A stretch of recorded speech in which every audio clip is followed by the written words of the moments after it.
आज आपने जो बरसात के कारण नुकसान हुआ है उसका जायजा लिया है, क्या कहना चाहेंगे, कितना नुकसान हुआ? देखिए, दो बातें बड़ी उभर कर सामने आती है कि ऊना शहर में जो बड़ा नुकसान हुआ उसका कारण अधिकारियों की अनदेखी भी है, क्योंकि अधिकारियों को जो नालों की सफाई बरसात से पहले करवानी चाहिए थी वो नहीं हुई। इसके लिए जिम्मेदार और दोषी कौन है, उनके ऊपर कार्रवाई भी होनी चाहिए। लोगों का लाखों नहीं करोड़ों रुपए का नुकसान हो गया। हर बरसात से पहले सफाई नालों की होती थी, इस बार क्यों नहीं हुई? किसने आदेश नहीं दिए? किसके काम में कमी रही? उन अधिकारियों को चिन्हित करके उनके खिलाफ कार्रवाई होनी चाहिए। दूसरा, रामपुर पुल जहां पर हम खड़े हैं, लगभग 2 वर्ष बीत गए। 13 साथ लगते गांव इससे पूरी तरह जो बड़ी आबादी है उससे परेशान है, क्योंकि यहाँ एक पक्का स्थायी पुल बनना चाहिए। माननीय सतपाल सिंह सत्ती जी, जो हमारे यहाँ के लोकप्रिय विधायक हैं, उन्होंने इस मांग को पहले भी उठाया है और मेरी माननीय मुख्यमंत्री जी से आग्रह है कि इतने ज्यादा गांव की यहाँ पर अनदेखी ना हो, जल्द से जल्द यहाँ पर पक्का पुल बने। और रामपुर पुल अब ये केवल लोहे का टेम्परेरी पुल नहीं, एक स्थायी पक्का पुल यहाँ के लिए चाहिए। अनुराग जी, देखा जाए तो ऊना जिला के ऐसे कई पुल है जिनकी नींवें कमजोर हो चुकी है, क्या वजह मानते हैं कि लोग कह रहे हैं कि अवैध खनन इसकी एक बड़ी वजह माना जा रहा है? देखिए, मुझे लगता है प्रशासन पूरी तरह सोया हुआ है। कहीं ना कहीं राजनीतिक संरक्षण भी उनको है। नहीं तो ऐसा कैसे हो सकता है कि दिशा कमेटी की मीटिंग हो, विधायक पूर्व विधायक हो, चुने हुए प्रतिनिधि हो, और बहुत लंबा समय अवैध खनन पर चर्चा पर गया।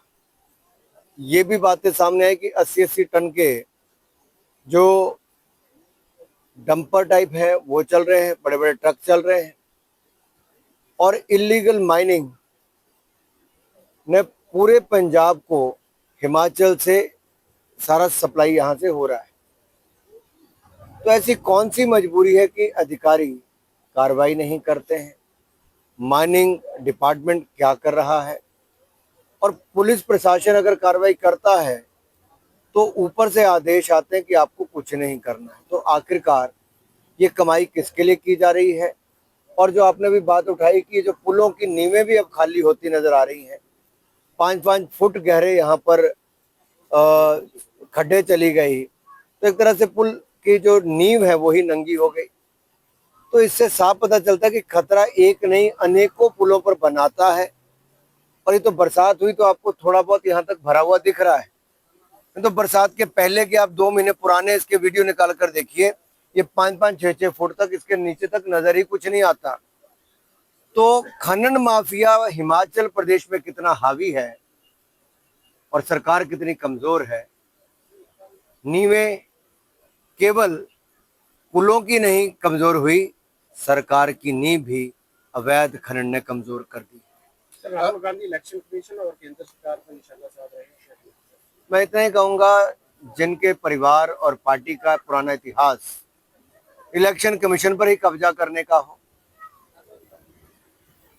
नवीन चावला का नियुक्ति सोनिया गांधी करती हैं, जबकि वो प्रधानमंत्री नहीं थी। और फिर जो बाकी पूर्व के इलेक्शन कमिश्नर रहे, रमा देवी जी हो, TN सेशन जी हो, द्विवेदी जी हो, MS गिल जी हो, ये इलेक्शन कमिश्नर रहते हुए कांग्रेस को अपनी सेवाएं देते थे। और जब इनका समय पूरा होता था तो ये कांग्रेस पार्टी ज्वाइन करते थे, किसी को राज्यपाल बनाते थे, किसी को केंद्रीय मंत्री। और TN सेशन तो चुनाव कांग्रेस की टिकट पर लड़े और हारे भी। ये कांग्रेस ने बहुत पहले से इलेक्शन कमीशन पर कब्जा किया है। दूसरा, डॉक्टर अंबेडकर को 1952 में चुनाव हराने का काम कांग्रेस और कम्युनिस्ट पार्टी ने मिलकर किया। तो 74,333 मत अवैध कर दिए थे, जबकि 14,000 मतों के लगभग अंबेडकर जी चुनाव हारे। तो कांग्रेस ने तो पहले चुनाव से ही लोकतंत्र की हत्या कर दी और वोट चोरी करना शुरू कर दिया था, वोटों पे डाका डालना शुरू कर दिया था। आज जो भारतीय जनता पार्टी बात कर रही है कि election commission of India SIR जो लागू उन्होंने बिहार और बंगाल में किया है, उससे क्या है? घुसपैठ जो वोट की हुई है, जो घुसपैठियों की वोट है, उसको वोटर लिस्ट से बाहर निकाला जाए। अगर एक नाम से, मान लो मोहम्मद कैफ खान के नाम से 3 वोट बने, तो 3 कैसे हो सकते? भाई एक ही पिता एक ही नाम, लेकिन वोट 3। भाई एक व्यक्ति एक ही वोट होगा, एक पोलिंग बूथ पे एक व्यक्ति के 3 वोट कैसे हो सकते हैं? ऐसे मैंने अनेकों उदाहरण बताए। और ये सब जब इसकी सफाई होने की बात आती है तो कांग्रेस को लगता है और लालू यादव को लगता है कि इनके घुसपैठियों की वोट बैंक पर अब कार्रवाई होनी शुरू हो गई। तो बिहार चुनाव में अपनी हार को देखते हुए पहले ही ईवीएम पर पहले ठीकरा फोड़ते थे, अब इलेक्शन कमीशन पर प्रश्न खड़े करने शुरू कर दिए। धन्यवाद। अनुराग मांग की गई थी, उसमें से केवल 1 लाख ही है, उस पे आपका क्या कहना है?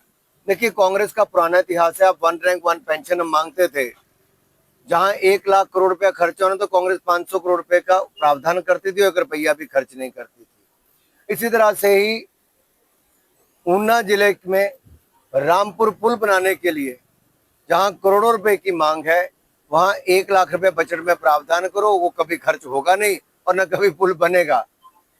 ये कांग्रेस पार्टी है।